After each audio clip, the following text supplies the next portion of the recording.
রিশাদের বলে অনুশীলনে কুপকাত দলের ব্যাটাররা। রিশাদের বল বুঝে উঠতে যেন হিমশিম খেতে হচ্ছে তাদের। প্রথমবারের মতো পিএসএল খেলতে পাকিস্তানে গিয়েছেন তিনি। সেখানে যখন বোলিং অনুশীলন করছেন রিশাদ, তখন তার বেশিরভাগ বল খেলতে কষ্ট হচ্ছিল ব্যাটারদের, যার ফলে রিশাদ দলের সবার মাঝে আলাদা আকর্ষণ কেড়ে নিয়েছেন। ব্যাটসম্যানরাও বোকা বনে গেছেন রিশাদের ঘূর্ণির জাদুতে। তবে শুরুর প্রেক্ষাপটটা অবশ্য এমন ছিল না। প্রথমবারের মতো দেশের বাইরে কোনো ফ্রাঞ্চাইজি লিগ খেলতে গিয়েছেন।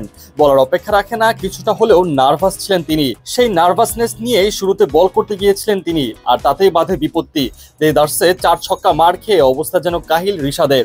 তবে রিশাদের সতীর্থরা ঠিকই তার নার্ভাসনেস কাটিয়ে দেয় এবং তার সাথে খোশ মেজাজে গল্প করে।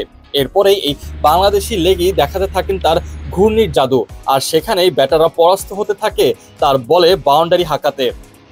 নেটে বোলিং এর পর সতীর্থদের সঙ্গে কিছুক্ষণ ক্যাচ প্র্যাকটিসে অংশ নিলেও ব্যাট হাতে অনুশীলনে নামেননি রিশাদ। তবে তার অলরাউন্ডার দক্ষতার কারণে উইকেট শিকার করার পাশাপাশি ব্যাট হাতেও কার্যকর ভূমিকা রাখতে পারেন তিনি। সেই বিচারে রিশাদের মূল একাদশে সুযোগ পাওয়ার সম্ভাবনা বেশি মনে করা হচ্ছে। আগামী 11 এপ্রিল পর্দায় উঠছে পাকিস্তান সুপার লিগের 10ম আসরের। টুর্নামেন্টের উদ্বোধনী ম্যাচেই মাঠে নামছে রিশাদের দল লাহোর কালান্দার্স। তাদের প্রতিপক্ষ টুর্নামেন্টের বর্তমান চ্যাম্পিয়ন ইসলামাবাদ ইউনাইটেড।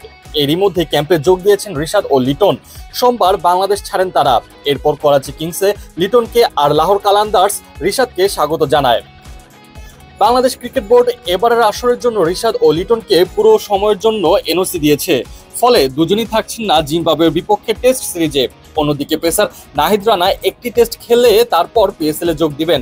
তাই পেশর জালমির হয়ে শুরু 5 ম্যাচ মিস করতে পারেন তিনি, কারণ তাকে পূর্ণ সময়ের জন্য এনওসি দিচ্ছে না বিসিবি।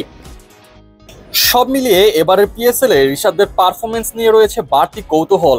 বিশেষ করে মূল একাদশে তার সম্ভাব্য অন্তর্ভুক্তি লাহোরের শুরুটা কিভাবে হয় সেটির দিকেই তাকিয়ে থাকবে বাংলাদেশের ক্রিকেট প্রেমীরা।